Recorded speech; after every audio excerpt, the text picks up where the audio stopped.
আমি বাংলাদেশের মুভি ইন্ডাস্ট্রিতে এরকম কোনো ছবি আমি দেখি নাই। আমি কখনো আমার লাইফে মাইনাস এক্সপিরিয়েন্স করি নাই। আমার কাছে সব কিছুই বিউটিফুল মনে হয়। যারাই পারফর্মার তাদের মধ্যে একজনকে বা আমাকে নিয়ে সেই আমাদের যে লোকেশন, রিয়েল লোকেশনে এই এক্সপিরিয়েন্সটা বা এই ট্রিপটা আমাকে শেয়ার করাবে।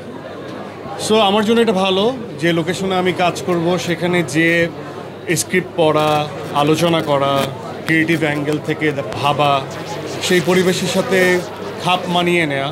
যেমন শুটিং যেদিনই হোক না কেন, তার 20 দিন আগে টিম চলে যাবে, 10 দিন আগে আমি চলে যাব, সামনে আমাদের শ্যুট।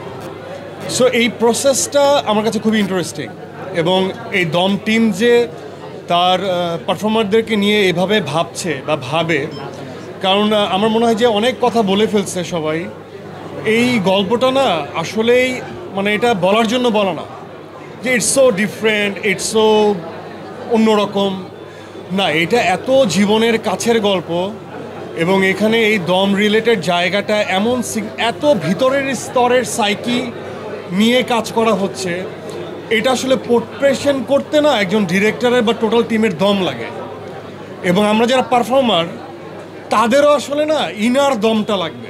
আদারওয়াইজ এই যেমন আমি ছোট্ট একটা উদাহরণ দিই, আমি কখনো আমার লাইফে মাইনাস এক্সপিরিয়েন্স করি নাই। আমরা যেখানে শুটিংয়ে যাচ্ছি সেখানে টেম্পারেচার হচ্ছে মাইনাস, গুড পয়েন্ট, টেম্পারেচার তো ওইখানে মাইনাস থাকবে বা 0 থাকবে, 1, 2 থাকবে। সো আমরা আসলে জানি না যে সেই ওয়েদারের সাথে আমরা দম দেখিয়ে সেটাকে টিকতে পারবো না অসুস্থ হয়ে যাব। সো আমাদের এখানে কোনো ব্যাকআপ কোনো প্ল্যান নেই। আমাদের এতটুকু শক্তি মনের ভিতরে আমরা ধারণ করছি যে আমরা সেটা শেষ করে আসব এবং সেই ওয়েদারকে আমরা মুখোমুখি দাঁড়িয়ে আমরা আমাদের কাজটা পারপাসটা রান করে আসবো। সো আমার কাছে সব কিছুই বিউটিফুল মনে হয়। আবার সব কিছুই আমি এক্সপ্লোর করছি নতুনভাবে এবং আমার নিজেকে ব্লেসড মনে হয়। সো আমার কাছে মনে হয় এটা একটা দিক যে আমার টিম আমাকে অ্যালাউ করছে to experience the weather before shoot. So এটা আমার জন্য একটা ব্লেসিংস।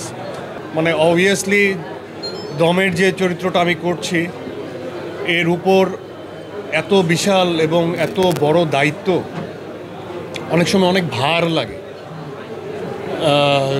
আবার ভাবি, চিন্তা করি, ডিরেক্টরের সাথে কথা বলি, প্রডিউসারের সাথে কথা বলি, চঞ্চল ভাইয়ের সাথে কথা বলি, পূজার সাথে কথা বলি, তখন একটু আরাম লাগে। সো আমাদের টিম মেম্বারগুলো এমন, তাদের প্রত্যেকটা রাত 3টা হোক 4টা হোক, আমরা একজন আরেকজনকে অ্যালাউ করে রাখছি যে কোনো সময় you can call, you can share your thought process, তোমার রাতের যত গভীরেই আসুক না কেন। সো আমার কাছে মনে হয় যে এই ভার বা এই চরিত্রগুলো এটা আসলে একজনের দায়িত্ব না, টোটাল টিমের দায়িত্ব। আমরা যদি একসাথে দৌড়াতে পারি তাহলে দমের দম, যেমন আমাকে অনেকবারই জিজ্ঞেস করা হয়েছে যে দমের কি পরিমাণ দম। সো আমার কাছে প্রথমে মনে হয় যে দমহীনতাই দমের আসল দম। এবং তারপর একজন জিজ্ঞেস করলো যে এটা মানসিক এবং ফিজিক্যাল কতটুকু এফোর্ট।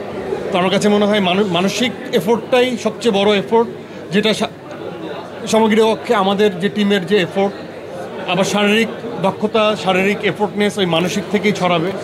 সো ওভারঅল এটা আসলে আমি আগের থেকে কিছুই বলতে পারবো না, বাট এতটুকু জানি আমাকে এই পথটা চলতে হবে টিমের সাথে। আমাদের সকলের এই জার্নিটা সেট করা হয়ে গেছে, আমরা এই জার্নিতে নামবো।